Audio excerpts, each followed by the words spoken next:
Baghdad में जब वो दीन का एक मरकज था, वक्त के बादशाह निजामुल तुसी ने एक बड़ा मदरसा कायम किया और एक दिन सोचा कि मदरसा तो हमने कायम कर लिया, अब ये भी तो देखा जाए कि उस मदरसे में क्या हो रहा है। उसी इरादे से बादशाह ने अपना वेश बदल कर मदरसे में आए। वहाँ पहुंचकर देखने लगा तालिबे इल्म मुताला कर रहे हैं। एक तालिबे इल्म को सलाम किया और उनसे पूछा कि तुम क्या पढ़ रहे हो। तो हर एक तालिबे इल्म ने अलग अलग जवाब दिया।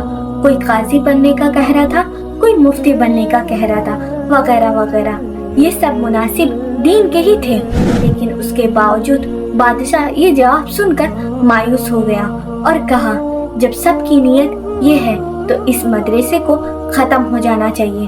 बादशाह वापस के इरादे से उस इदारे से बाहर निकला और देखा कि एक तालिबे इल्म किताब पढ़ रहा है।